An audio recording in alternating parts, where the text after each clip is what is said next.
how you know you're ready for the journey of a relationship is by the work you've been doing in your singleness, because what you do in your singleness will show up in those later years when you're married. That if you rush through your healing, you are going to be serving uncooked products to other people. Let's just bust that myth down that time heals all. It doesn't. Time does not heal. This idea that we claim healing isn't linear, what we're essentially could be saying as a perspective is, I'm always going to be in this space of healing. I'm always going to be healing.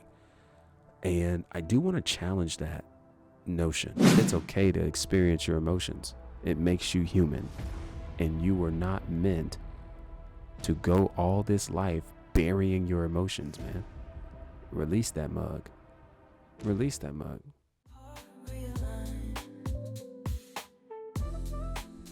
Party people, what's happening with you? Welcome back to another episode of your boy, your host, Coach Sean in the building, as we are just here continuing to learn how to do relationships biblically while also learning how to create happy, healthy, and whole relationships. And today, as we are continuing just conversing on many different topics surrounding healing and obviously everything centered on relationships, I think it's appropriate that we just address the myths to healing.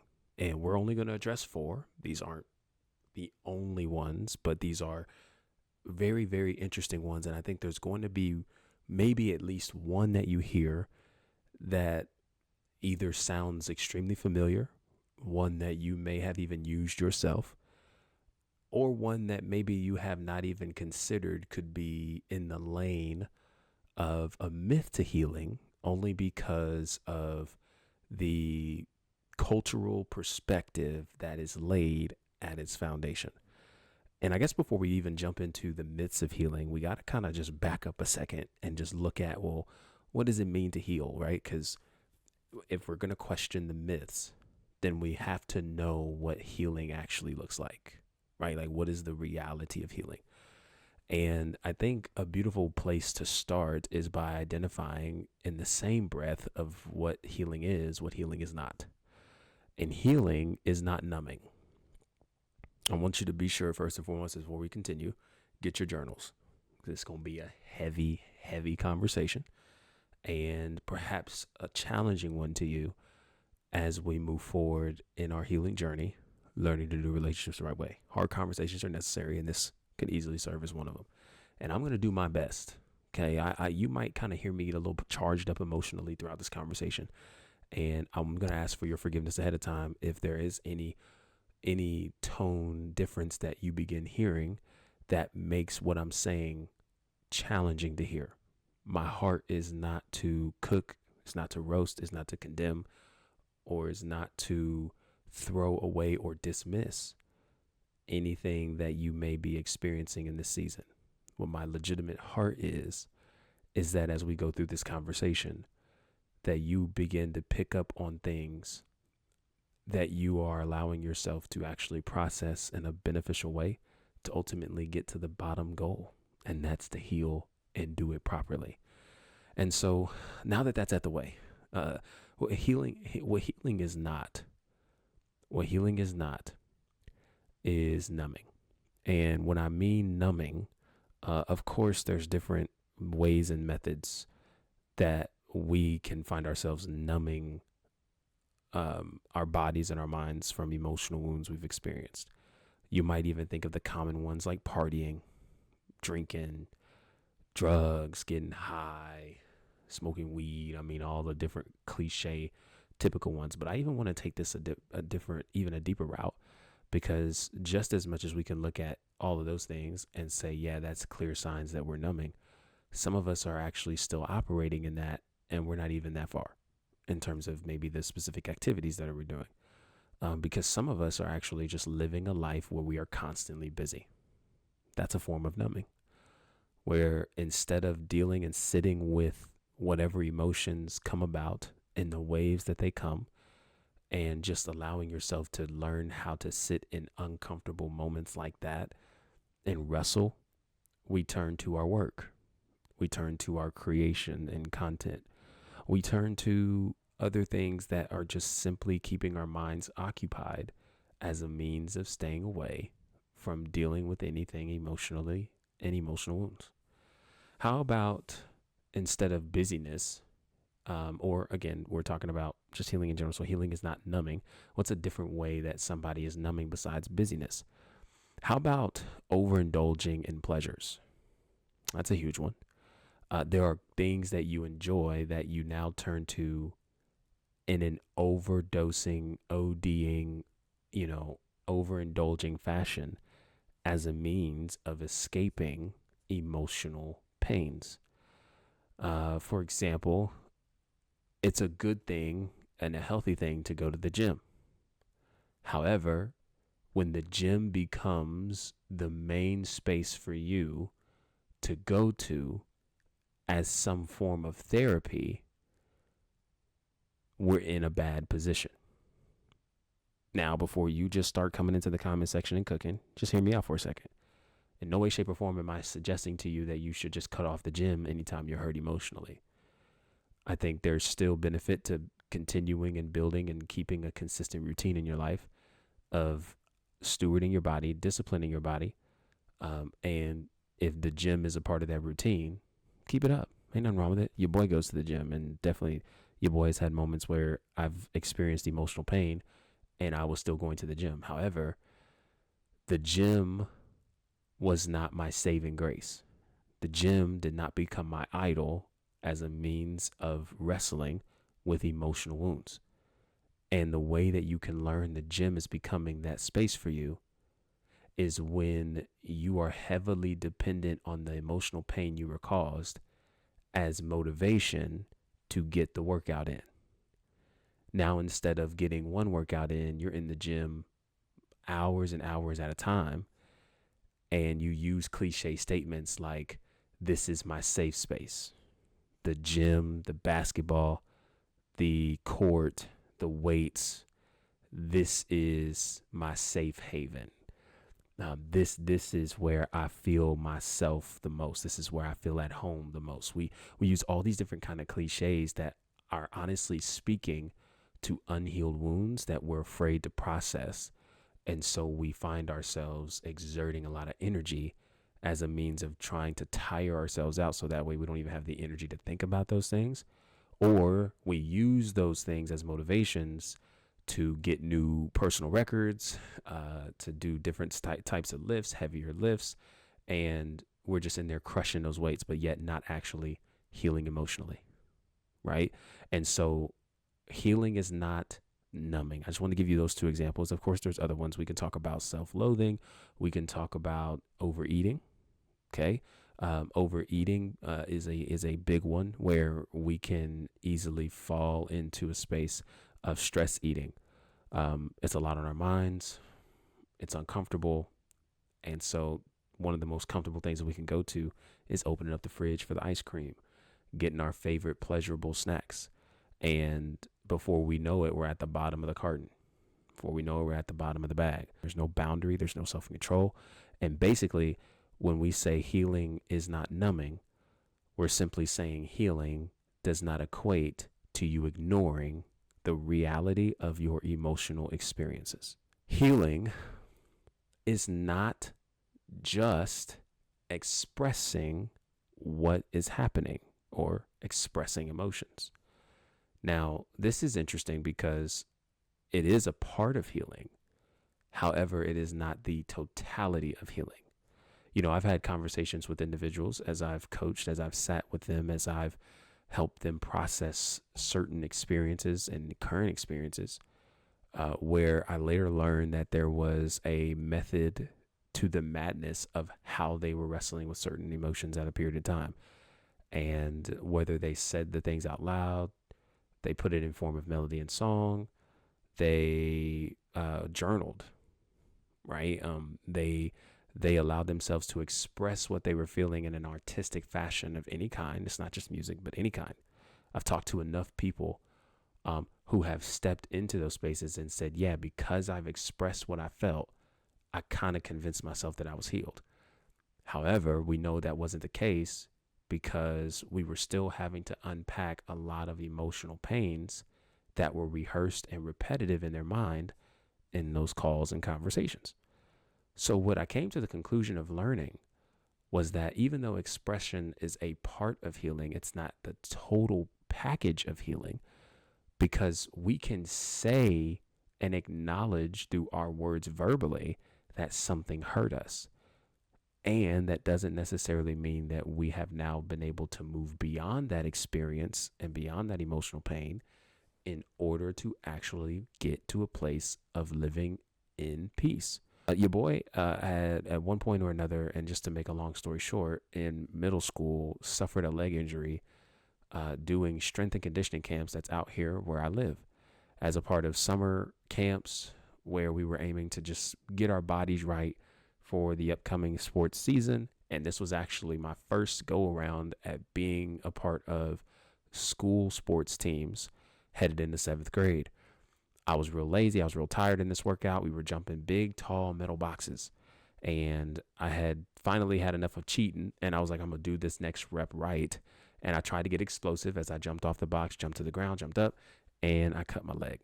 And it was not a bad cut when it first happened. It was a little bit bruised, right? And a small cut, but nothing too crazy. And so, however, even with that being acknowledged with myself, and even coming around after a period of time of not saying anything, eventually having to say something because of the severity that the wound had grew to, I had to eventually communicate that this hurts and this is a problem. Because what was once a small cut that was bruised quickly over the span of a few months turned into a very engrossing staph infection. So bad that your boy had to have surgery. And as doctors may have put it, and as it was told to me, if I would have waited like, an extra week and not have said anything, I may not actually have a left leg as we're currently talking. And so it was a very deep one. They took out quite a bit of my calf muscle, which is where the center of that, staph infection was. And of course, healing and recovery. And things slowly became better than what it once was, right? But the main point of me sharing all this experience of the wound is that, yes, I had a period where I didn't say anything. And I think that speaks to, alongside what we're going to talk about in this following thought, this not saying anything speaks to the idea that, silence is not healing as well, right? Thinking that we need to shut down, shut in, and shut away. We all have either known somebody or is that person that operates in a fashion of nonchalance, or operates in a fashion where when we are bothered or hurt, we want to push everybody away. And we get on social media, we announce our departure, we announce our disappearance. I'm getting off socials for a while. Hey, don't nobody talk to me. I don't want to talk to nobody. I'm this, I'm that, and I don't want to be bothered. And we actually genuinely know to an extent that somebody is perhaps going to reach out. And maybe there's a part of us that hopes that somebody is going to reach out and see that. And that gives us some kind of assurance that somebody out there cares, right? And that we aren't in this alone as much as we think we may be. However, silence in and of itself is not healing, because closed mouths don't get fed. And anytime we are willing to just suffer in silence as a means of getting by, getting over it, what we're actually doing is coming into covenant with dysfunction and coming into covenant with a silent agreement that I would much rather live in a place of isolation and convince everybody I'm good and fake it till you make it, instead of being honest about where I am, how I'm feeling, and coming into a safe space where I'm able to express those things and deal with it. Now, you might be hearing that and being like, well, bro, I don't really have a safe space. I don't really know where to do that at. And so, that really doesn't apply to me because it's hard. Well, I can feel you on that, because not everybody is safe. And I do want to validate that, right? Especially if you have come from experiences where people have not dealt with you graciously and have not made room for you graciously, due to the lack of capacity that they had, and that they in some way, shape, or form tried to imply onto you. Well, good thing is that you came across a phenomenal video, because in the description below is going to be a link for you, men only. Of course, if you are a lady and you're checking this out and you want something similar to this, you got to comment below. You got to engage with your boy on your interest in that, because we can definitely create something similar for the ladies, right? And just for a whole community there. However, for this current video and as it's currently constructed, men, I want you guys to check the link in the description below.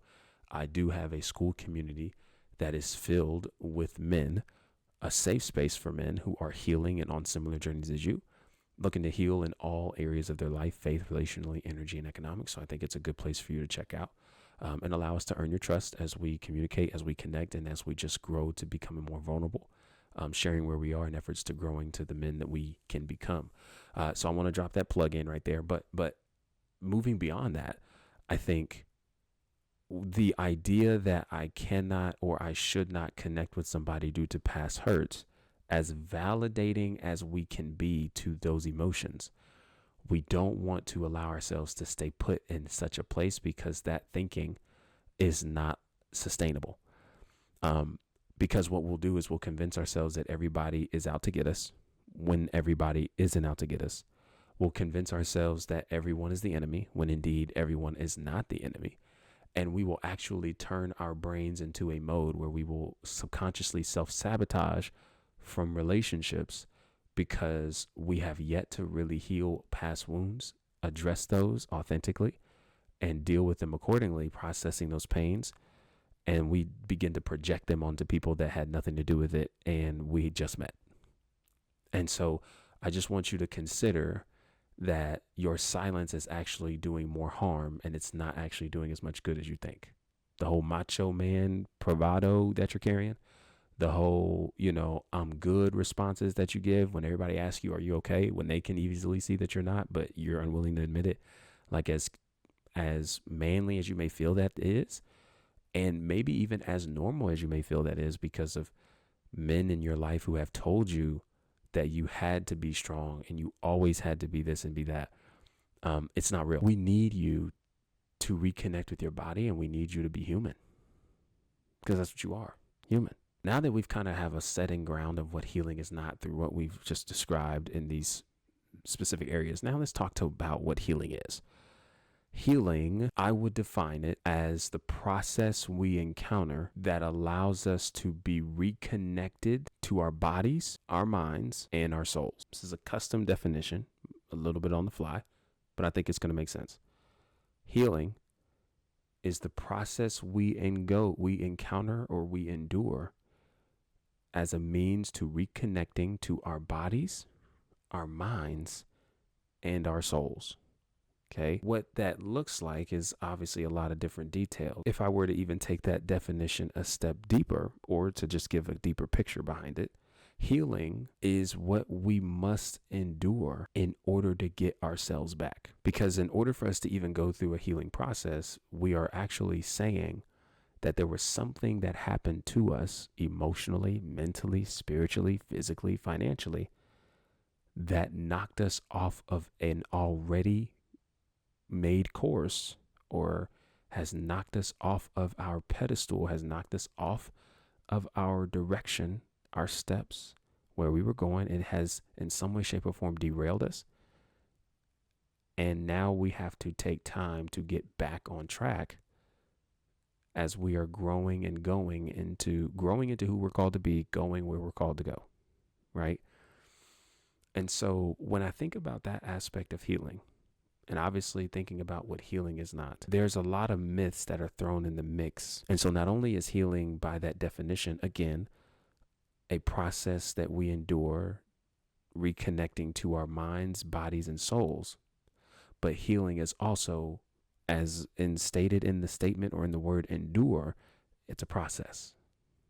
Healing is a process. Healing is something that cannot and should never be rushed.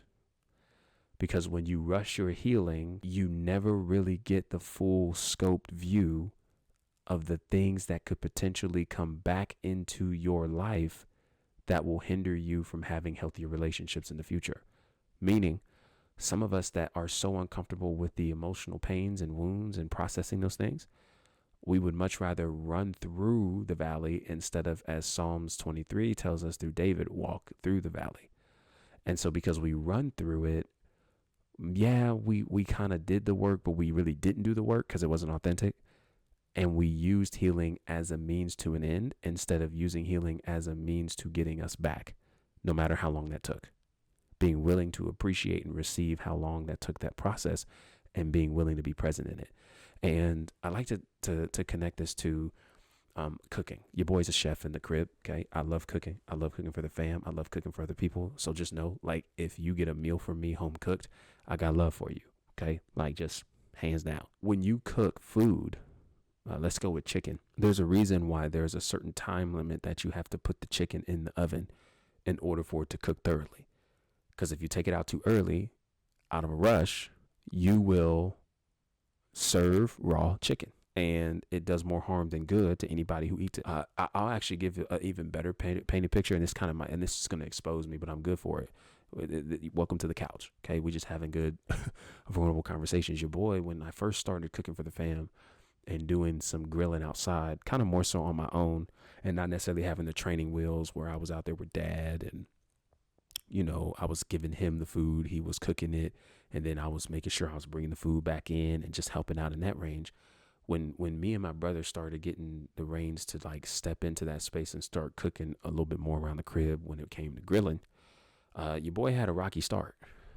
And my rocky start often came from places of unpreparation because the day was winding down. I had made the statement the day before or that morning that I was wanting to grill. I was going to grill. And so because I was doing my own thing, gaming, maybe it was in the summertime, I didn't have a whole lot to do. I was busy doing everything else. The day was winding down and I felt like I had to rush to get the food done. So I step outside. I get the charcoals ready because at the time we was rocking charcoal grills. This is just to the specific example. And, we got the grill fired up, but I'm like in such a rush to get the food done that I don't allow the I don't allow the coals to cook at a solid temperature that would allow the food to cook at a fair temperature that would then allow me to actually have well done meat for the family to enjoy. Instead, when the coals are fresh and hot, the fire and the blaze goes off on the charcoal grill, and then as soon as it dies down, I'm putting the meat out there, everything starts cooking fast. And if you know anything about cooking on grills, you know that, especially maybe if it's a charcoal grill, but I know it can be in a lot of other grills too. When you're cooking meat fast, it tends to cook on the outside quicker than it may on the inside. So meaning you could have a piece of meat, chicken, steak, whatever, cooked and looking fair outwardly, but still be raw on the inside because it needs more time to cook. Well, because your boy was rushing, especially when it came to ribs. This is where it hurt the worst.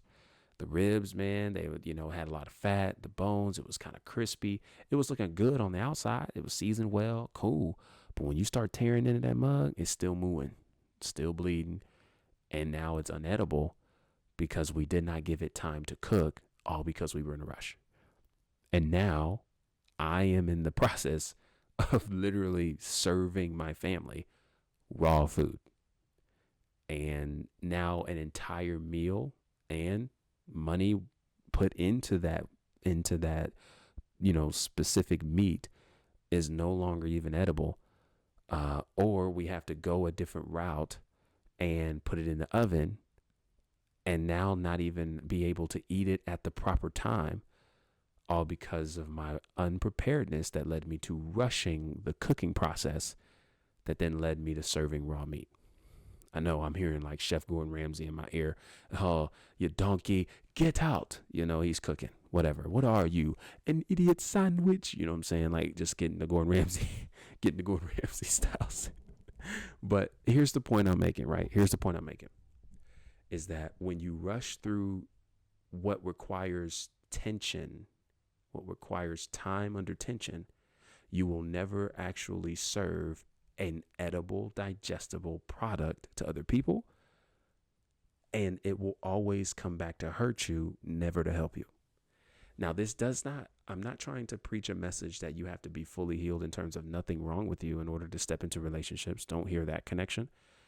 because I do think that I don't really believe that there's ever a time where we would say, I am completely ready for, I've checked all the boxes to be married, or I've checked all the boxes to enter into a relationship.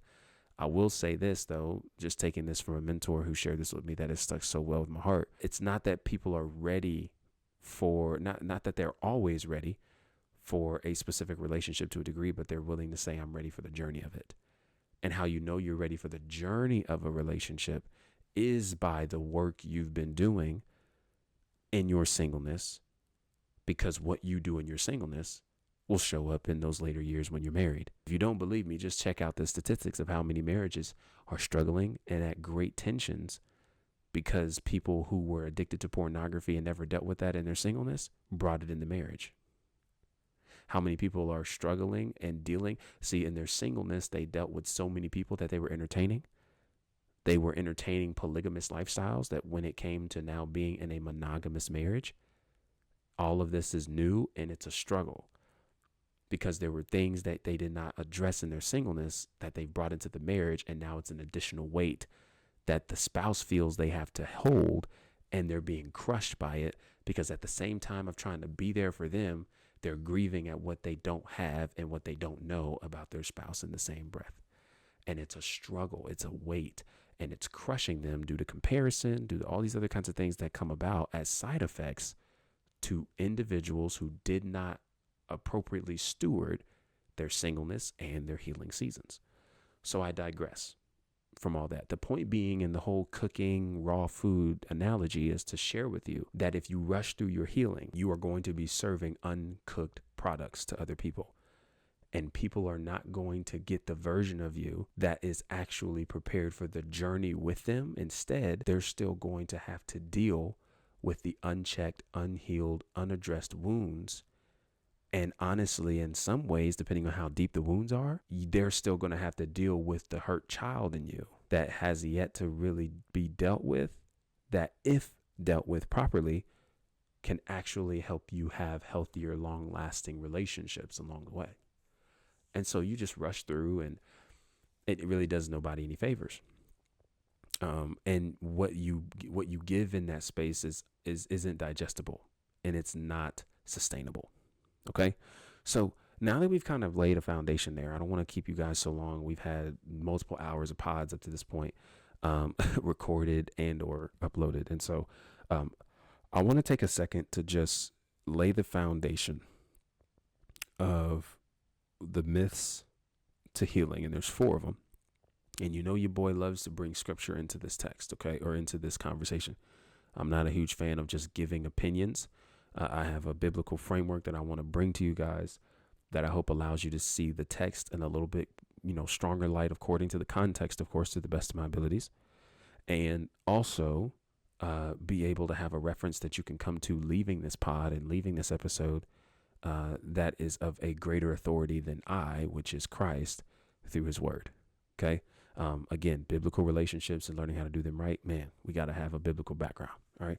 So let's just dive into this. Okay. And not even waste too much time, because the first biggest myth that I hear when it comes to healing, when it comes to doing healing, honest work, is this idea that time heals all wounds.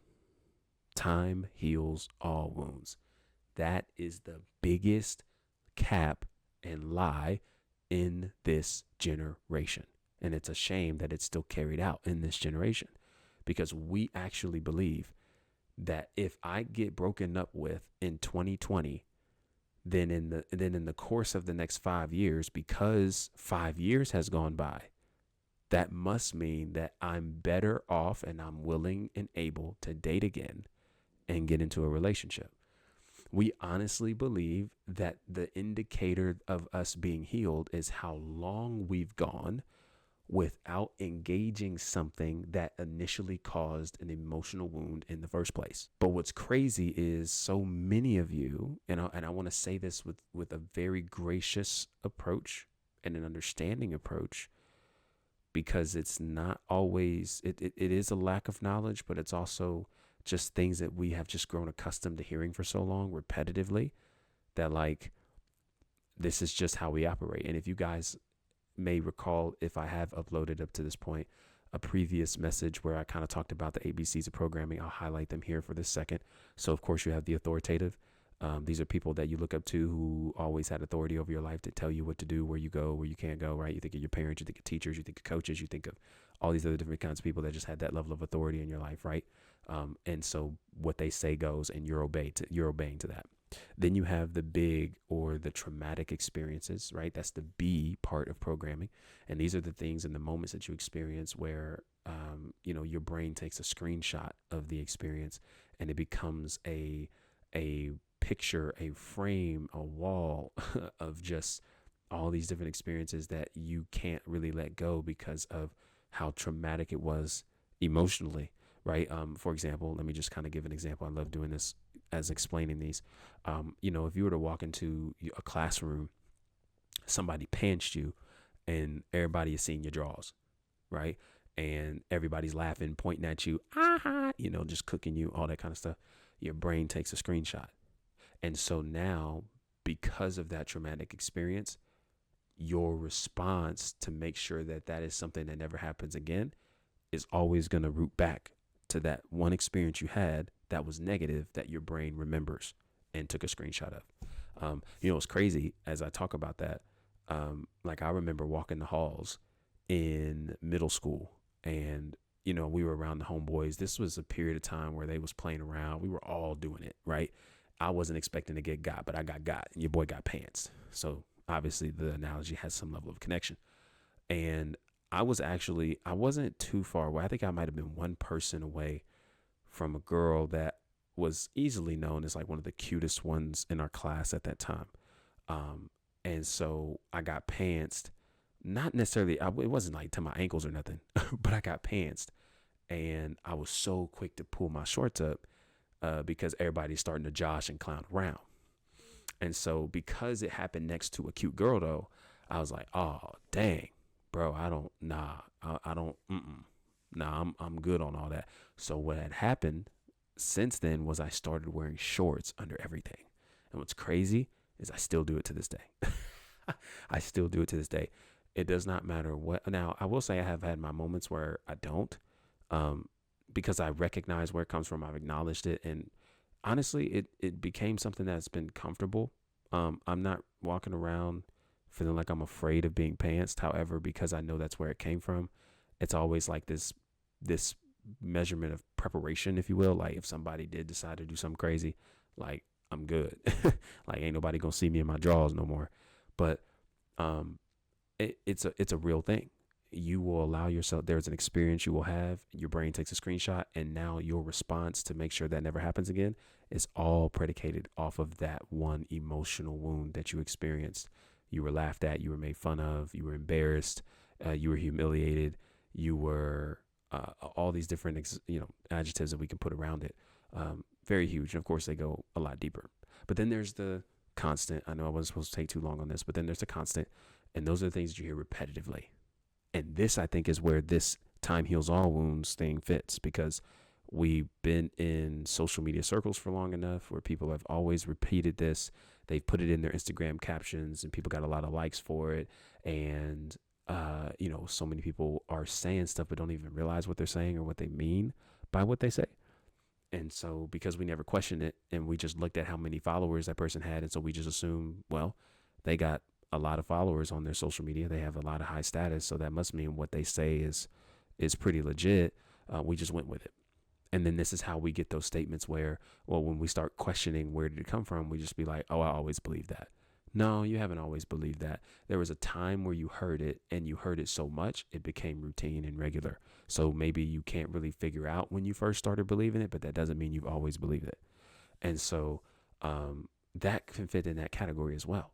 And so this idea that time heals all wounds, y'all, I'm telling you, again, if I'm allowing myself to go to therapy and say I'm doing healing work, but I'm still struggling with the same issues that I first showed up with therapy in, I hate to be the one to break it to you, but you are not healing and you're not doing the work. And time is not what's actually on your side and helping you. Because we can go in X amount of time without being introduced into an environment that doesn't necessarily trigger, quote unquote, or alarm us of what's inside us, a wound that we have yet processed or we have yet to process. But that doesn't mean that the wound itself is healed and that we have actually moved forward. If anything, it means that it's been delayed, it's been buried, and we've started disassociating ourselves from the very wound, claiming time is going to take care of it, when in reality it doesn't. And this is what I want to bring a text to in this conversation. And again, I think a lot of this just goes back to the analogy that I used as well. I'm just looking at my notes here. When we talk about the surgical repair, right, on my lower left leg, like time didn't heal that. Like I've had broken limbs, I've had injuries, I've had a lot of time did not heal that. It took action to heal that, right? If anything, time just kind of allowed the wound to grow, allowed the wound to get more and more nasty, more and more infected, more and more troublesome to the entirety of my body, but it didn't heal. It actually took professionals, in this case, obviously for the surgery that was required, in order for them to go in and deal with what was at the root cause of such an infection, to remove it, to then actually be on a legitimate road to recovery and being healthy and whole again. Same here, right? Like you can't walk around with these craters and wounds and expect time to be what heals it. It's not how it works. Not how it works. And it's a repetitive toxic message that's actually hurting us, not helping us. And so, again, I would like to bring this up too, because I think sometimes the bigger rooted thing behind it is the idea that a mixture of people just don't desire to do the hard things. And if there's anything else that you don't get from this entire conversation, please know that healing requires us to do the hard things. It requires us to do the hard things because healing isn't fun and healing isn't easy. However, it's necessary for us to get us back. It's necessary to get our life back. It's necessary to get our joy back. It's necessary to get our peace back. It's necessary to get back what people who have hurt us may have tried to take from us. It takes time, right? And it takes us willingly putting in effort in order to do it. I had a conversation with an individual in the same school community I mentioned earlier, as I was trying to get him together to start some of the challenges that we were doing in the community. And he was very, very stagnant with it. And so having conversations with him and getting to listen more and more to where he was at his heart and mind, it became apparent that we actually might need a call here, because there could be some other things I just want to listen into before I just start giving out answers or giving out thoughts. And so when we got on this call, he started sharing more and more things of where he was. And one of the things that I shared with him that seemed to have really, really lit a fire underneath him, and it was proven because he then stepped into the community, he stepped into the challenge, and he started really doing well. Of course, before he had maybe a relapse, a fall off, and that's all a part of healing. That's why it's a safe space. Those things happen, right? And we just encourage others to keep getting back on the track and keep going into where they're headed. But one of the things that I said to him was that I know that you've been dealt a bad hand, and I know that there's a lot of experiences that aren't fair and that isn't okay. And I think we acknowledge all of those things. None of us are aiming to dismiss that. And now that we're here, your healing is on you. What people did to you wasn't your fault, wasn't your responsibility. And your healing moving forward is your responsibility. And that's exactly what I want to tell you, is that your healing from this point forward is your responsibility. I can give you the keys to the car, but I cannot force you to put the car out of park into reverse or into drive and take off. You have to do that, right? I can give you the keys. I can give you the information. I can give you the perspectives. I can give you the changes. I can give you certain things to consider, but it's not until you take it into your own life and apply it that then you're going to actually see change, and for the better. And so healing is your responsibility. Two scriptures, Luke 17:11 through 17 talks about the 10 lepers that Jesus heals. And I want to just summarize this. I may not necessarily read the full scriptures here, but I do want to bring this up because this, I think, is just so beautiful in how this happens, because this starts at verse 11. I'll just read the first couple verses. It says, as Jesus continued on toward Jerusalem, He reached the border between Galilee and Samaria. As he entered a village there, 10 men with leprosy stood at a distance, crying out, "Jesus, Master, have mercy on us." The rest of the context, I'll just leave it there. The rest of the context lets us know that the lepers are healed. And even though 10 are healed, one comes back and expresses gratitude to Jesus for healing him. And he blesses the individual that came back, humbling himself and not forgetting the one who blessed them in midst of moving forward. Okay. And so what I think is really important here in this entire context, that I think is a heavily implicit message to take note of, is that the 10 lepers are the ones who are crying out to Jesus, getting his attention. So two things. One, when we think about the context of leprosy, it's a very, very nasty, heavy disease.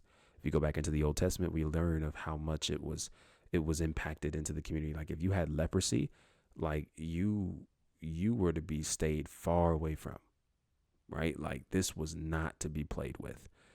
We're talking about something that literally was in your body, like to the point where there's a spectrum of leprosy, but the deepest part of leprosy is to the point where your body could be so numb to feeling that you could literally have animals, rodents chewing and gnawing, and you wouldn't even feel it. Like it's that deep, right?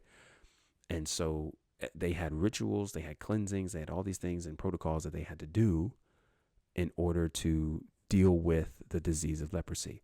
And with the person who caught leprosy, they were by Mosaic law, they were supposed to announce that they were unclean everywhere they went.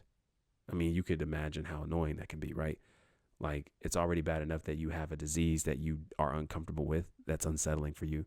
And now you have to announce to other people that you are diseased as a means of notifying people, stay away from me. When in reality, in the most vulnerable position such as that, you kind of want to be in community, but yet you can't due to the laws. But yet these 10 lepers are together. So just as much as like it's by law, you're removed from major community, there's at least an example of 10 lepers who have common issues and common struggles, common diseases, and have formed a community together. Now, I don't know what you're hearing in this, but let me help you bring it to life a little bit, is that it's very possible to create community with people who share your pains, right? Relatability and identification is huge when it comes to dealing with pains and sufferings in this life. And even though I might identify with it, and even though we might identify with each other because we got similar wounds, traumatic wounds, physical wounds, pains, backgrounds, histories, right? Stories. We got a lot of similarities in terms of the wound department that we're experiencing.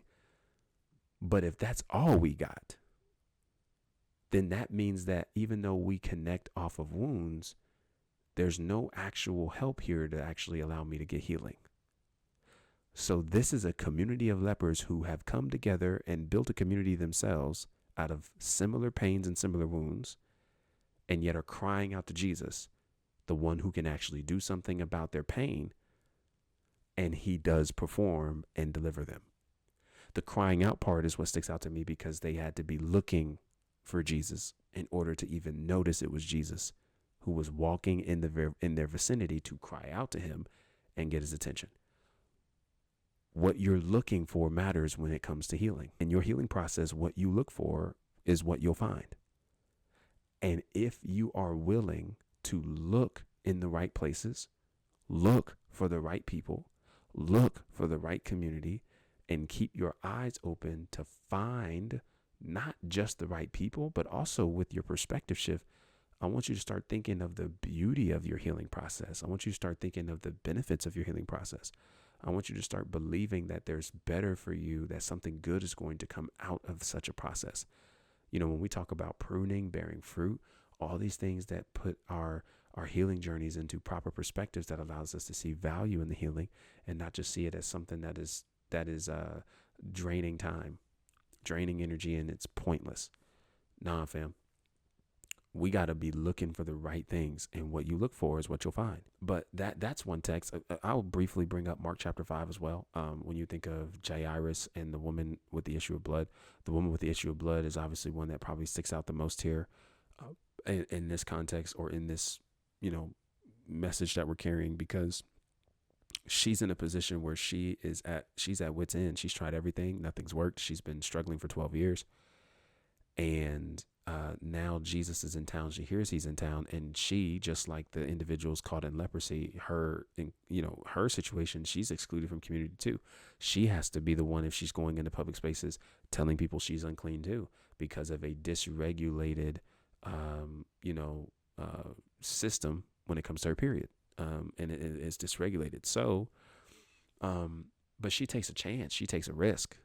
And she presses her way through the crowd. We all know the story. She grabs at the hem of his garment, and Jesus acknowledges her. Who touched me? Lord, all these people around you, and you asking who touched you? She stands up, or acknowledges herself. She's the one that did it. She tells her whole story. He says, "Daughter, go, for your faith has made you whole," right? And so, but without going into crazy context, which I think is just so beautiful in and of itself, to just keep on track, she makes it her business to encounter Jesus. And it was her willingness to strive and look for him and then encounter him that made all the difference in the world. And so you cannot allow things like cliches like time heals all to encourage you, to encourage a mindset of laziness to healing. Healing requires work, and you got to put in honest work in order to get what you need out of it, so you can become better by the end of it and through it, and get you back.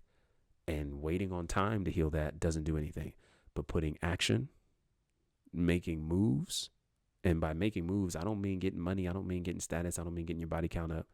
By making moves, I mean being willing to look in the right places for people and communities who are going to speak life into you in such a tough time, who are going to speak life into you in such a challenging moment in time in your life. Who are actually going to pour in truth into you in such a time as this, to help you see where you are and where you're trying to go, to help you unpack all those things. Oh, absolutely. Absolutely. So let's just bust that myth down that time heals all. It doesn't. Time does not heal. Yes, healing in and of itself is a process, and there's things that do take time, but it's not the time itself, because you can spend years away from something, but if you don't actually do actionable work within those years apart, then you aren't actually doing any work. Again, just so I can make this abundantly clear, the lepers had to make an effort to cry out to Jesus to get their healing. We don't know how long they had leprosy, but we can imagine 10 of them, they've banded together. They may have had it for a while, but it was their effort and their action, the crying out to Jesus, that made all the difference in their healing. And what I'm telling you is that what's going to make a difference in your healing is you lending your ear to the right places and crying out to the right people, the right one, the right person, but also allowing him to guide and nurture your heart, your brokenness, as a means of you achieving this healing. And of course, with that, there's other actions that we got to do too. Allowing ourselves to feel our feelings, process our emotions. I need you to get in the habit of journaling. I need you to get in the habit of focusing your mind on gratitude every day. What does your routine and daily routine look like? Let's start establishing that, right? Let's start establishing a rhythm where we are willing to take seconds and days, seconds or moments throughout our day to reconnect with our bodies, taking deep breaths, being present in the moment, not allowing ourselves to be so accumulated and associated with the busyness of the day that we ignore our needs. And then we go so long ignoring our needs that we begin to fulfill them illegitimately, because that's ultimately what leads us to falling into certain temptations that could have all been avoided if we just be present, be patient, and allow ourselves to be connected to our bodies, and growingly connected to our bodies as we heal, which takes time. The second myth that I want to bust down is that the idea that healing isn't linear.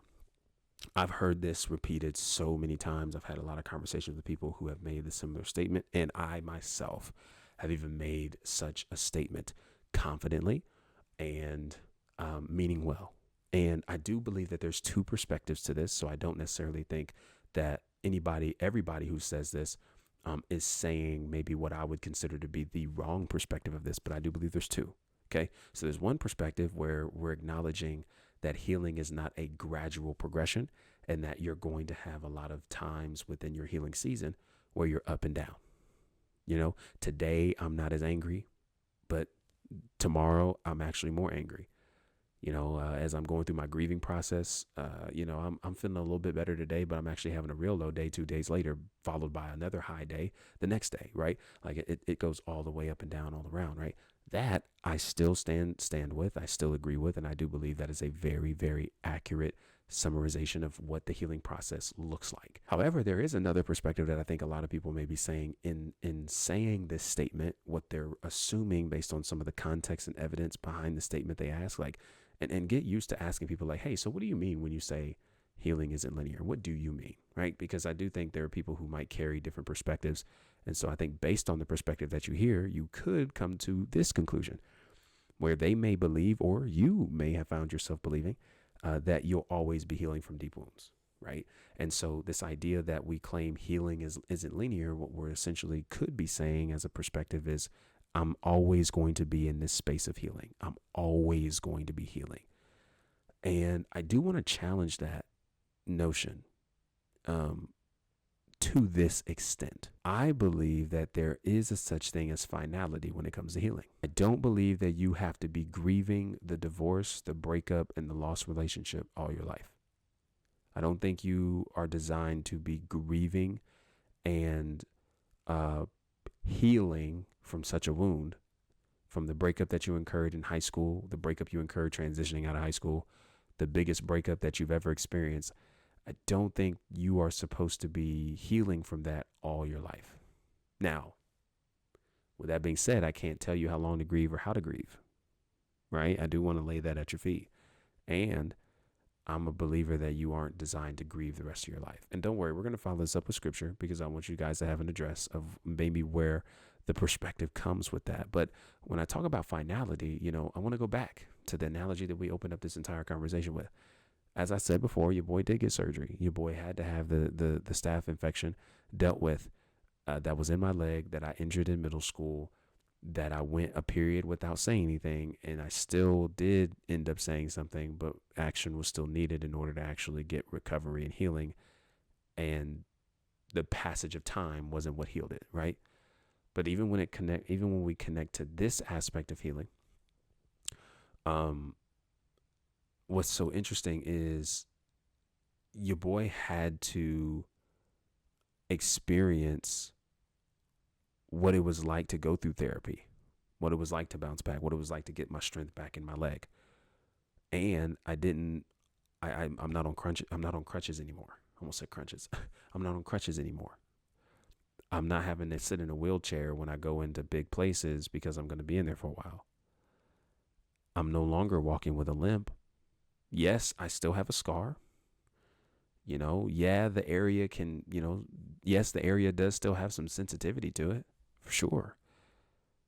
And I am actually recovered from the injury, from the surgery that took place. And so when I think about this aspect of finality, I do believe that there's a place that you can reach where you actually doing the work, honest work, healing work, hard work, arrive at a place where you actually are able to say, I'm healed from that wound.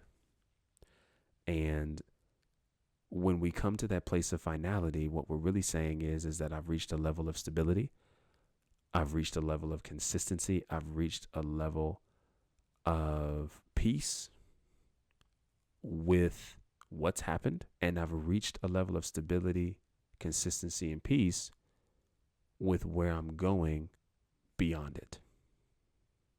Okay. And in other words, what I'm actually saying here, especially when it comes to dealing with relationships, because that's the name of the game here, is that I've actually come to terms with who this person actually is. I've accepted them for who they actually are. And now I'm letting go of the things that I was impacted negatively by as a result of being connected to this person and what they did to me. And I want you to breathe through this. I do. I want you to take some deep breaths. I want you to slow down. I want you to breathe through this because again, I think there's so many variety of things that could be covered in this conversation that could relate to the hurt you've experienced. And that doesn't mean that we must dismiss those in order to overcome them. In no way, shape, or form in the scriptures do we ever see Jesus. Let's just move like this. Never and ever in the history of everdom do we see Jesus in the Gospels and even in today's movement as he, interacts with us. He deals with us. He's among us today through the Holy Spirit. I don't see anywhere in the text where Jesus dismisses somebody's actual pains and dismisses their actual ailments as a means of healing them. Because if that was the case, then why would they need healing? Jesus said he came to deal not with those who don't need a doctor, but those who are sinners and know they need what? Healing. They know they need healing. So in order for you to know you need healing, you're admitting that you're in pain. You're admitting that you're missing something. You're admitting that you're hurting. When it comes to the healings that we saw Jesus do, where he healed the sick, he raised the dead, he healed the lame, he healed the blind, he made the deaf speak and the dumb speak and the deaf to hear, right? Like, he didn't ignore that those were their issues and struggles at all. He acknowledged that, and it was his healing hand that made the difference. And so there weren't people in the scriptures that were healing forever. The woman who was healed at the issue of blood in Mark chapter 5, she wasn't just healed. She became whole. God didn't just deal with her physical struggles. God dealt with her spiritual. He refreshed her spiritually. I mean, he allowed her to reconnect with community, something that she was disbanded from due to her issues. So Jesus didn't just deal with the ailment. He actually brought her back into the same thing that dismissed her due to her issues, making her whole. Let me not go into a whole sermon here. But again, when we talk about healing isn't linear, okay? Where there's acceptance, stability, security, and consistency, we will find finality. And that is where we're able to look back on what happened to us and say, man, yes, that happened. And I'm able to integrate negative aspects or negative experiences into my reality and not identify myself with them and say, even though this happened to me, God has brought me through, and it's because of his grace and strength that he's actually given me the capacity to forgive those who hurt me, move forward and move past those things and let it go. I want to give you a scripture here. Okay. Philippians 3 verse 14. Obviously there's Genesis 19 as well. But I want to give you Philippians 3 verse 14 because this is really, really good. And Paul is, again, as in context, he's writing to the church of Philippi and Philippians. He's writing to them from jail, by the way. Very interesting, and the whole themes that he speaks about in this book. But I want you to catch verse 14 because it's a blessing to me. He says, and this is actually 13 rather. He says this: "No, dear brothers and sisters, I have not achieved it." He says this: "I have not reached that." He says, "No, dear brothers and sisters, I have not achieved it, but I focus on this one thing, forgetting the past and looking forward to what lies ahead. I press on to reach the end of the race and receive the heavenly prize for which God through Christ Jesus is calling us." So this idea of forgetting the past and looking forward to what lies ahead. Now, I know that there might be a party out there, a camp of people out there that might say to themselves, oh, so God and the Bible does support forgiving and forgetting. Now, hold up. Okay, that does go into a whole nother level of conversation, but let me just say this. This is not Paul saying that he is forgetting mentally what's happened. His experiences, his wrongdoings. We're talking about the same Paul who literally, before he was Paul, was who? Saul, who what? Literally killed Christians, right? It's in scripture. Go look at the book of Acts. He literally was there and witnessed Stephen's murder as he was stoned, right? He's dragging Christians from Jerusalem so that way he can actually deal with them and persecute them, okay? So we're talking about the same, so Paul in no way, shape, or form is saying, I'm putting a mental block in my mind where I'm no longer acknowledging my past, or I'm no longer acknowledging who hurt me or who I hurt. Like I'm not actually saying I'm literally forgetting it as if it never happened and it never existed. And what are we talking about? When somebody brings it up, I don't even know what you're talking about, fam. Like, no, like Paul's not saying that. What Paul is suggesting in this aspect of forgetting in the Greek is saying, hey, I'm actually moving forward, letting go. I'm no longer going to allow my life to be identified by my past. Letting go, allowing what was to be what was, and trusting that God is the redeemer of time, right? So God is going to be the one that not only heals my past, but heals me in present. And at the same time of this entire totality of healing is healing me futuristically. So he's redeemed me from my past. He's redeemed my past. He's healed me in the present, and he is healing me in terms of this saved, this context we sit in of now and not yet, right? We are saved and we are being saved. So there's that whole context that fits into that as well. But what I'm saying is God redeemed my past and is healing me today. So I'm able to let go. I'm able to move forward. I'm no longer going to allow what happened to me to define me, to identify me, to wound me, to be a weight on my life that keeps me from receiving what God has for me, and more importantly, who God is actually calling me to become. Genesis 19. Okay. Specifically, Genesis 19:26. Okay. Lot's wife looks back, right? This is a symbolic gesture of oftentimes what we're doing. We're rehearsing who left. We're rehearsing the brokenness. We're rehearsing the pain. We're rehearsing what happened. It's so stamped into our minds and ingrained in our minds that it's on replay. The rejection's on replay. The breakup's on replay. What they said to us is on replay. The offense is on replay. We wake up every day either unwilling to let go of that person, still hoping that they'll come back. Like there's a secret desire in us that's just hoping that they'll hit our phone again and that they'll send a text and that they'll respond. We'll see their names pop across our phones one more time. We'll even do something as far as to reach back out in efforts of saying we're checking in, but in reality, we're just trying to see if we still got our foot in the door. No, I just want to see. No, leave it alone. Leave it alone. Leave it alone. And we are constantly looking back, and we're so stuck in this aspect of looking back that we can't even move forward into the more that God has for us. We have grown so accustomed to rehearsing it that we actually don't believe in some aspect that God, we're struggling to believe. Let me say it like that.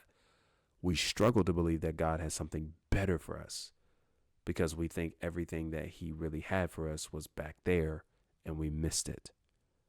And I just want to be that voice of encouragement to you in this message and in this thought and in this talk and in this conversation that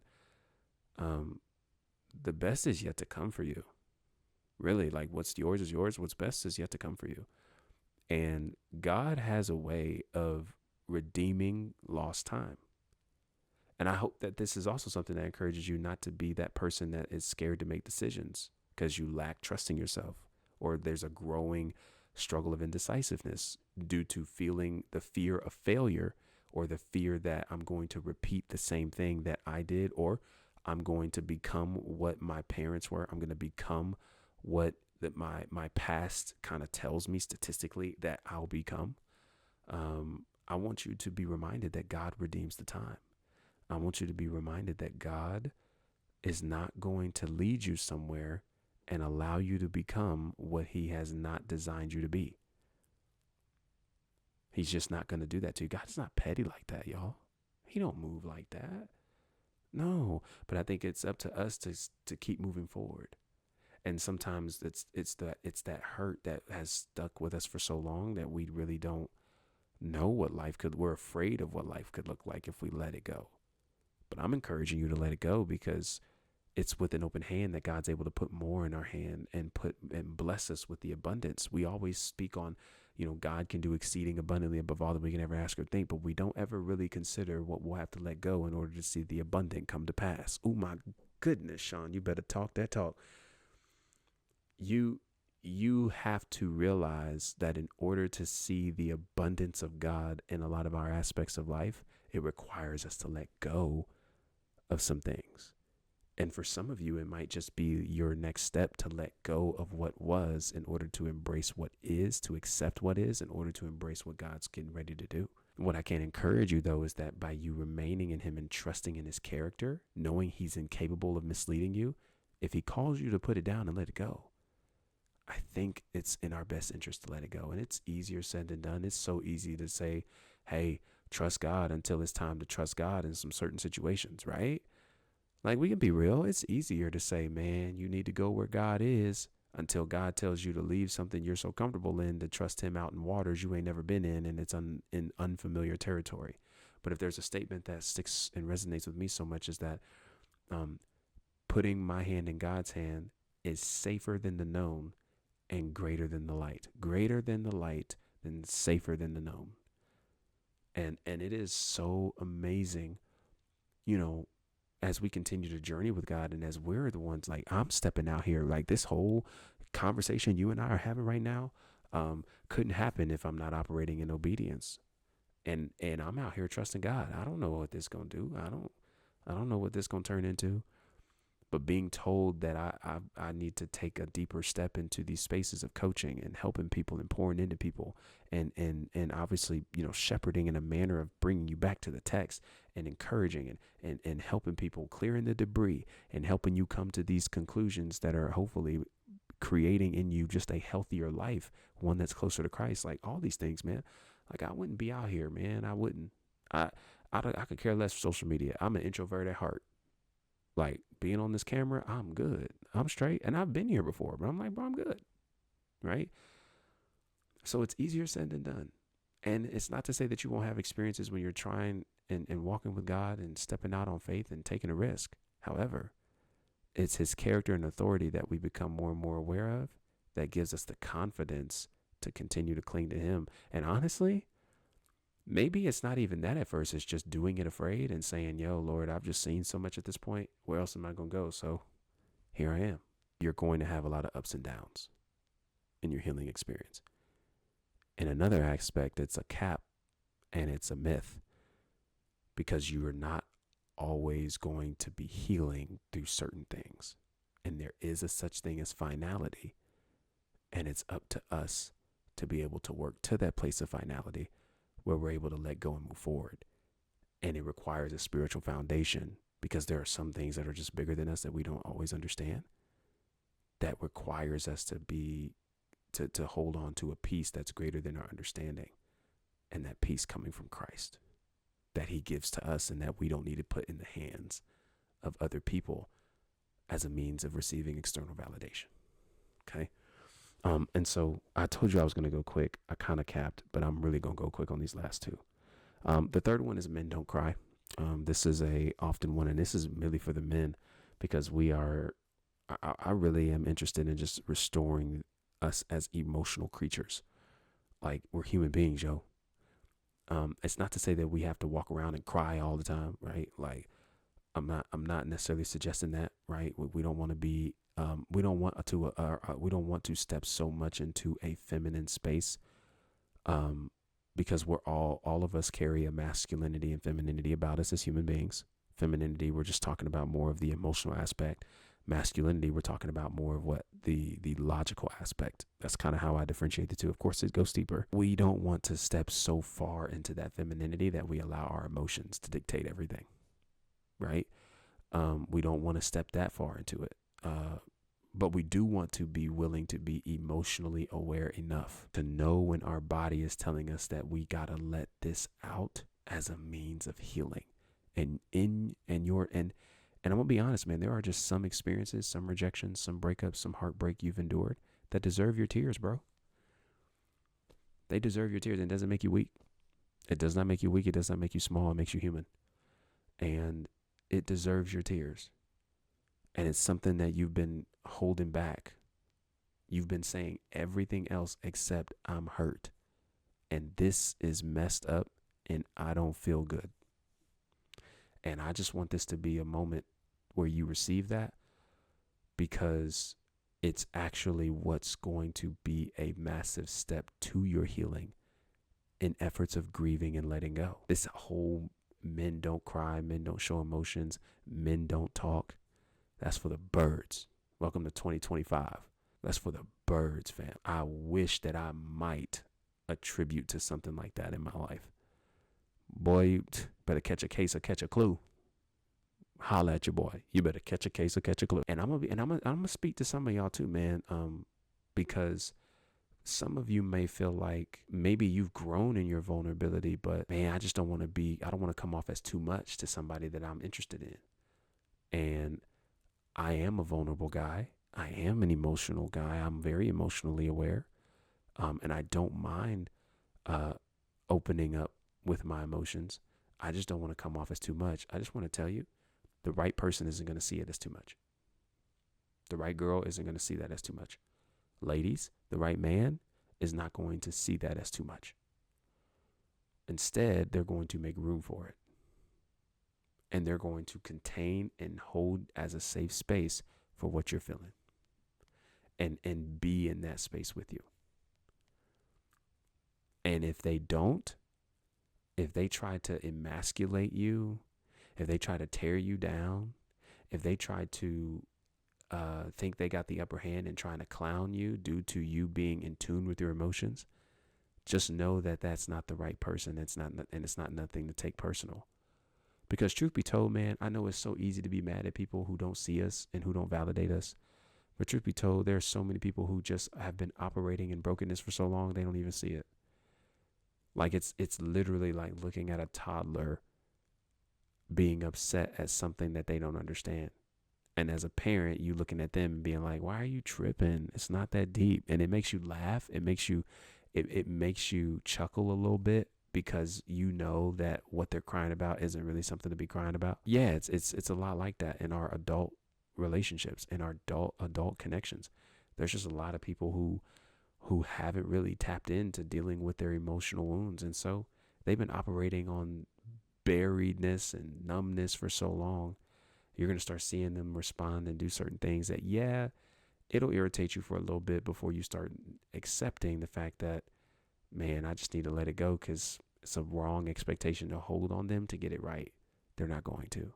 They don't have the bandwidth or the capacity to do it. It's almost like expecting somebody to apologize for doing wrong and realizing at the same time that they can't even see the wrong that they did. And here you are getting flustered and upset because you can't get an apology that you feel you're owed. And you're right, you should get it. But are you okay if you don't get it, right? Are you okay? Can you be okay? I think that's a lot of what Jesus teaches us, y'all. I mean, I think that's a lot of what scripture teaches us. Like, do you have the capacity to be okay even if what you're looking for never happens? I'm going to go to Daniel, who's in Babylon. And obviously in the book of Daniel, we see the 3 Hebrew boys who are thrown in the fiery furnace by King Nebuchadnezzar, who is throwing them in there because they refuse to bow down to his idols. And look, I mean, these boys, I mean, bless my heart. They say, hey, we're not going to bow to your, I'm going to paraphrase all this, but he says, no, we're not going to bow. We're not going to bow. That's not us, because we know our Lord is going to deliver us. And even if he doesn't, we still not going to bow down. They were cold with it. And they in that same statement that they make this reference to before the fiery furnace picks up, King Nebuchadnezzar sees 4, and the Holy Spirit, Christ, delivers them out of that fiery furnace. What's so amazing in that entire exchange is that the Hebrew boys acknowledge that God may not do it. And God doesn't have to do it in order for us to be okay. And that, I think, is a mindset we need to carry. And even if the marriage doesn't come, even if the relationship doesn't make it, even if I make some different decisions and I start living authentically and this person leaves me as a result, even if I don't get what I'm looking for, it doesn't happen in the way that I expected, even if my preferences aren't met, even if God is still good, God is still God, God is still faithful. And I think that is a genuine heart posture of a disciple that is continuously growing over time. And so I want to add that into this, because this idea that men don't cry, man, got me twisted and bent, buddy, for real. Like that ain't it. And here's the greatest indicator that isn't it. John 13:35. Y'all know the scripture? Jesus wept. No. We're talking about the King of the universe wept in human form? Mm-hmm. Mm-hmm. Yeah, it's that one prayer that you were praying as a kid to grace over your food. Didn't even really realize what you were saying. That's okay. We were all there.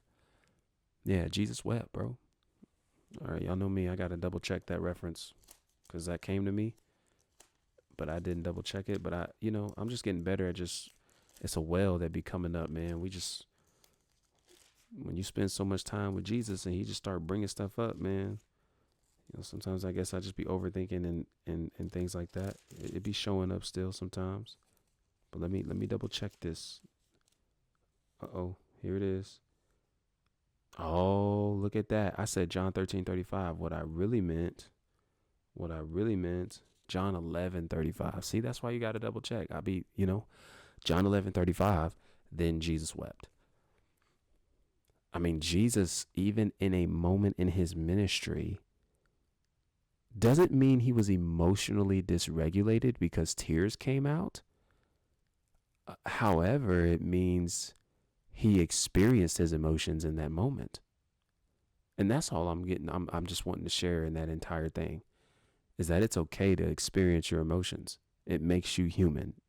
And you were not meant to go all this life burying your emotions, man. Release that mug. Release that mug. Release it. Last but not least, the myth that you are in your healing era. Now, I kind of tried to use some recent terms around that, but if you've ever heard people refer to themselves as if, hey, I'm in my healing season, I'm in my healing era, and maybe that can be very true, but I want you to pay attention. If you're close to them, if you're connected with them, it's real easy to say those things, but yet live a whole different life and out of alignment on the other end. And a huge myth that women especially do this in, that I see women do more than men, is this aspect of, yeah, I'm healing, but in reality, you sleeping with anybody that's moving. Don't worry, men aren't off the hook either. I'm not just coming after women. It's equal rights around here because all of us jacked up. If there's one thing culture does that you ain't gonna find me doing over here, and I'm telling you this now, so just stamp it, write it down. Men are saying they're the best and women are the worst. Women are saying they're the best and men are the worst when really both are jacked up.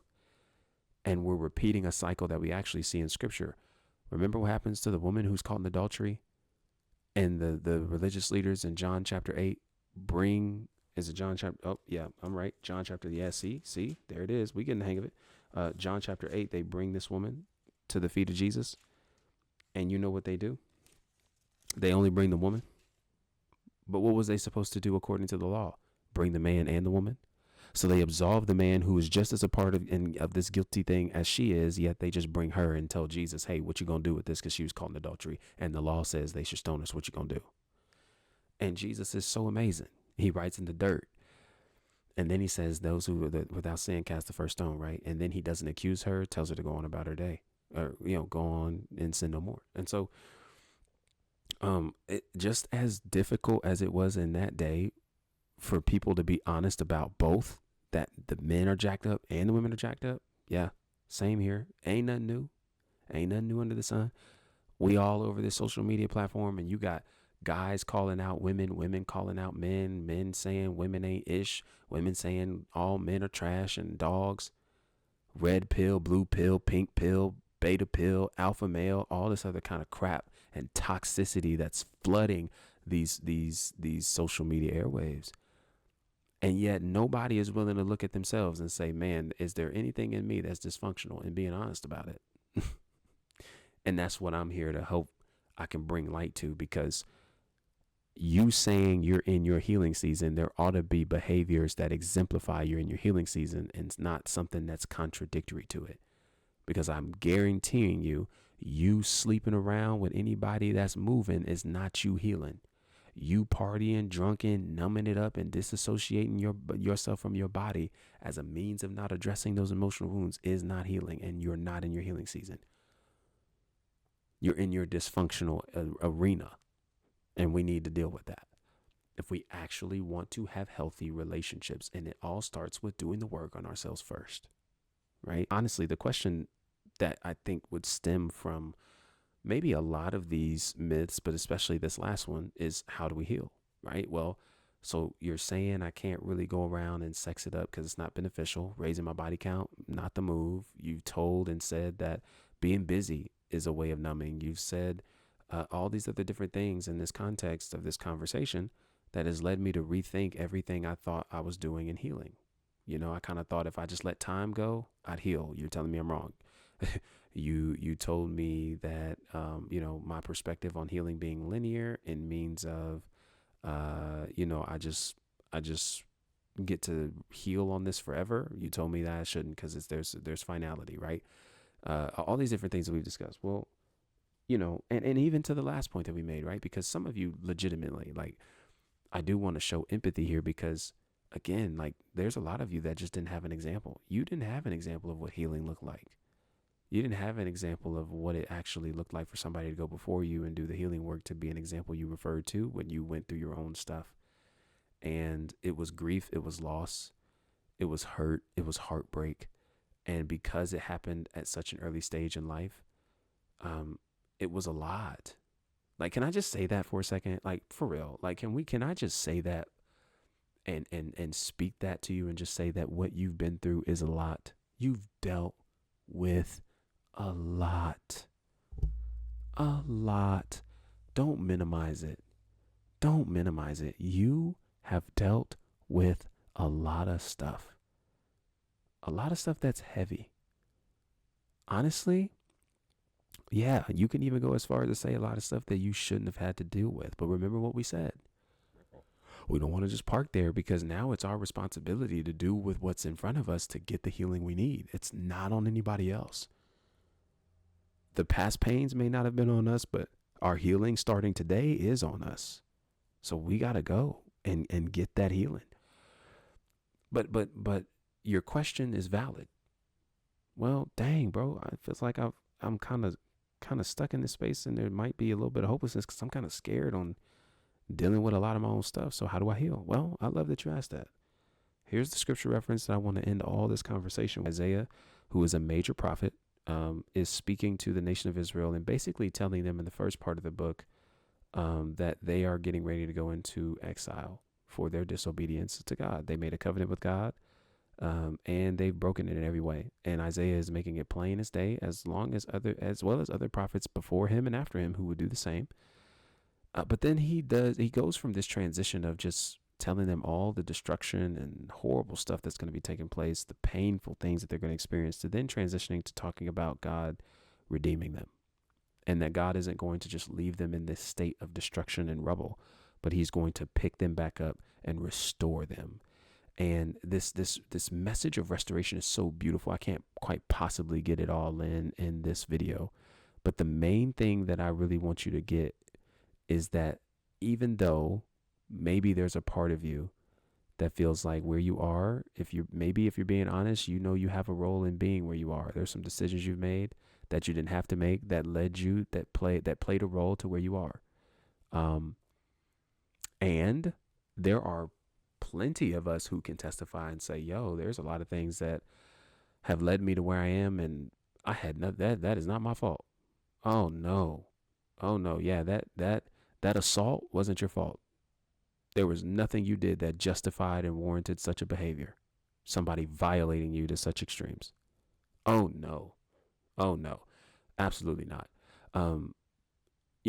There are so many things that you've experienced. And whether it was something that you could look back on and say, you know what, if I'm being honest, I had a role there, or, hey, like, nah, this is just something that happened to me, and I've been stuck on trying to figure out why it had to be me and not anybody else. Yeah, I just want you to know that based on this Isaiah 51 text, that God is the restorer. God restores and redeems lost time and what was lost. God is not just the God of the present. He's the God of past, present, and future. And what he does is he's just so amazing at redeeming us from the things that redeeming what was lost in previous experiences. God is amazing. God is so gracious like that, so merciful like that. Just that one. That's all I gotta say. Just that one. That's who God is. But I want to read a little bit of this Isaiah 51 for you because I think it's going to give a good framework to how you heal. And ultimately, what I want you to see is that how we heal is by doing it God's way at God's pace. How we heal is by clinging to Christ. How we heal is giving him our ear and our hearts. We give our hearts and ears to so many things every day. We wake up to social media. We go to bed to social media. We wake up to podcasts. We go to bed to podcasts from favorite pastors and preachers to secular artists and music. Like, our ear and heart is given to so many different spaces. And I think this is the season and time where God is like, yo, I really need you to give me your ear and your heart, because if you do, you'll actually recover and be restored to places and heights greater than you ever had imagined. And you'll actually get the healing that you need. And you won't have to numb up anymore in order to survive. You'll actually be able to thrive where God is taking you. Okay? Isaiah 51, I just want to read some of this to you, okay? This is out of the New Living Translation. Listen. I just want you to pay attention to that first word, listen to me. He says, listen to me. Listen to me. Just listen to him, okay? I'm done. All who hope for deliverance, all who seek the Lord, consider the rock from which you were cut, the quarry from which you were mined. Yes, think about Abraham, your ancestor, and Sarah, who gave birth to your nation. Abraham was the only man when I called him, but when I blessed him, he became a great nation. The Lord will comfort Israel again and have pity on her ruins. Her desert will blossom like Eden, her barren wilderness like the garden of the Lord. Joy and gladness will be found there. Songs of thanksgiving will fill the air. He's speaking this perspective that for Israel in this context is hard to see. Oh, it's extremely difficult to see. Like, the levels of immorality are at sky high spaces. And it's just a overcrowded darkness that's just sitting in Israel. And it's honestly, it's a lot of their own passions. We're going to get into passions in the future conversations, because that's also a common statement, although it may not necessarily be to the healing aspect. It's just a common statement made. And there's a unique, interesting perspective I want to pour into you with passions, because I would argue that Israel is diving into a lot of passions that has led them into what they're about to deal with, which is 70 years of exile followed by restoration. It was Israel's passionate things that they dove into that led them to being strayed away from God, and then being on the receiving end of God's judgment, not because God wants to destroy them, but because God wants to use his correction as means of restoring them. But I just want you to listen to this. The Lord will comfort Israel again and have pity on her ruins. Her desert will blossom like Eden, her barren wilderness like the garden of the Lord. Joy and gladness will be found there. Songs of thanksgiving will fill the air. So the word thanksgiving, joy, gladness. What's dead is coming to life. You're going from barren wilderness to blossoming gardens. We're talking about something that's transitioning from death to life. So what's in you that's dead, God is wanting to revive. Woo! I just want you, Jesus. Listen to me, my people. Hear me, Israel, for my law will be proclaimed, and my justice will become a light to the nations. My mercy and justice are coming soon. My salvation is on the way. My strong arm will bring justice to the nations. All distant lands will look at me and wait in hope for my powerful arm. Look at the skies above, and gaze down on the earth below. For the skies will disappear like smoke, and the earth will wear out like a piece of clothing. Okay, I'm going to skip down a little bit, because I want you to see kind of how God operates in this text that helps them recenter their focus in a way. I'm going to skip to a few verses here. If I can just, my pages are still kind of stuck together, so you can tell this Bible is still kind of new and fresh. Got it for Christmas. It was awesome. It's a great gift. I want you to look at verses starting at verse 12. I want you to skip down to verse 12. He says this: I am the one who comforts you. So why are you afraid of mere humans who wither like the grass and disappear? Yet you have forgotten the Lord, your creator, the one who stretched out the sky like a canopy and laid the foundations of the earth. Will you remain in constant dread of human oppressors? Will you continue to fear the anger of your enemies? Where is their fury and anger now? It is gone. Soon all you captives will be released. Imprisonment, starvation, and death will not be your fate. For I am the Lord your God, who stirs up the sea, causing its waves to roar. My name is the Lord of heaven's armies. And I have put my words in your mouth and hidden you safely in my hand. I stretched out the sky like a canopy and laid the foundations of the earth. I am the one who says to Israel, you are my people. I just want you to be reminded in this context. It's so beautiful that God reminds them of who he is and the authority he carries. He's like, I'm the one that stretched the sky like a canopy, laid the foundations of the earth, right? You know, there's another version in this chapter that reads, the Lord weighed the hills on mountains, or the hills on scales, and the mountains. He weighed them. It was all in the palm of his hands. He knows the number of specks of dust on the ground. And it's so interesting, again, him comparing Israel to grass. So he's reminding them of their weakness, and he's also at the same breath reminding them of his greatness. And it's in the remembrance of God's greatness and who God is and his authority, his positioning, his status, that ought to really help us become more regulated over time as we reflect on it. Because that's really what it is. The fact that we have to remember who God is. And it's easy in the midst of being in very dark seasons and dark valleys and dark clouds, where it's easy to zoom in on the lack. And it's easy to zoom in on everything that's wrong and what's not there. And it's easy to zoom in on all the darkness that just becomes bigger and bigger and bigger because we're zooming in, not because the issues themselves are that big. It's because we just keep zooming into it. And when you zoom in anything, the scaling of the image grows bigger, right? But it's not to say that the actual image itself is a big image. Versus when we zoom out of our problems and we zoom in more on God, God now has his rightful place back. We're no longer idolizing our issues and our problems and struggles. We're now putting God back on his throne, back on the throne of our life. And we're able to now look to him, seek him, right? And seeking him isn't so much as some spiritual, thing that's just out there. I don't want to use like these Christianese terms. You know what the Bible says, Matthew 6:33.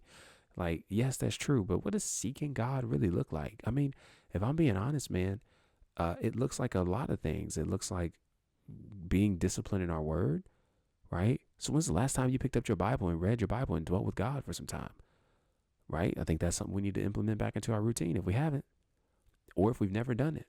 If you check out the description below, I got a Bible plan I want you to check out from a program I created, unpacking how to just free Bible resources, so I'll definitely drop it in there for you guys to check it out, get on the Bible plan and just read through the Bible. Just read through it. Even if you don't fully understand it, the goal when you spend it, especially if it's your first time, it's not really to understand everything. It's just to really actually know what's in it, and become more familiar with it, maybe, again, what does it look like? Again, dwelling with him in reading, dwelling with him in prayer. What's your prayer life look like? Right?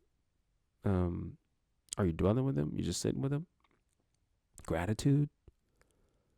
Like, how often do you walk around in the course of this season complaining about what isn't and not being grateful for what is?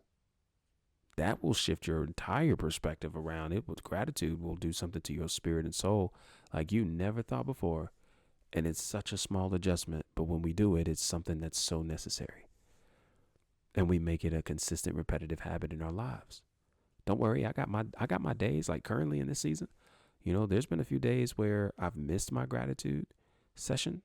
But I've been doing it for so long. Like, it's not to say that I don't need it, because I do. It's just, I'm naturally looking for things to be grateful for to start it in my day. And it may not even necessarily always be something I write down or put in an audio journal, but it doesn't mean that I'm not expressing gratitude throughout my day. And that's where I want you to be and beyond. Getting into community is so huge, man. You don't heal alone. Please don't heal alone. Get in community. Again, got my link in the description below for all you men who want to do that and get into a safe space. I definitely want you guys to check that out, because that's the place you want to be. But then there's in-person community. People that love you, know you, are befriending of you. Get connected to some people. Church communities. Oh my goodness, get into some connect groups. Meet some new people. Build and create that community that you need, because that's how healing really happens. When we get into community and we get into safe spaces where we're able to confess to one another where we are, so because in so there's healing. We can ask forgiveness for God all day and God forgives, but it's something different when somebody who sees you face to face is able to hold you accountable. Boy, that energy hit different. And you and whatever you're healing through, you're going to want to stop coming to them and telling them how much you stopped doing and wasn't able to do and wasn't able to complete.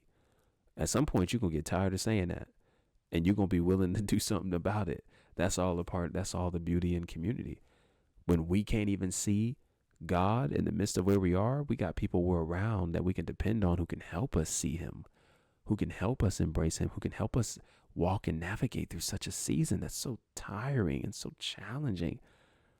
And yet to those who need it is refreshing. And so it's just like, man, what does your gratitude look like? What does all that look like for you? And getting into community and getting connected to people who worship God just like you. Community will change your life if you give it an opportunity. I'm telling you.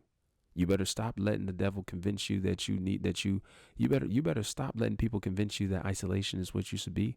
We are in the most isolated generation this world has ever seen. So much so that social media has become the means to which we use things to be seen. Like, get connected. Because when 2 or 3 are gathered together, there he is. And it's in community that wise counsel is given, that we are kept from falling unnecessarily. And the multitude of counselors, their safety. Shout out Solomon. That boy was right. Solomon was right. So let's look to apply that in our lives as we're moving forward and as we're healing and putting the right feet behind the things that we're doing. Because that's what matters most. Okay? And so, that's all I got. That's all I got. 4 myths to healing, I think, that we addressed. Of course, there's more. And who knows, maybe we'll come back with another episode where we deal with other ones, or maybe more prevalent ones that are common around today's culture and what you hear often compared to what we see in the text. And if there's one more thing I want to bring to you in Isaiah 51, is that there's a process that's involved in that too. Israel is being invited to heal at God's pace, invited to start doing things God's way again at his pace. God does not promise that the healing and restoration happens immediately. He does say, however, that it's going to come. So what I want to encourage you is that as you're enduring your healing season, it's a season. Don't rush it, and don't come into it with expectations as if you're just supposed to get all this stuff immediately. No, it takes time.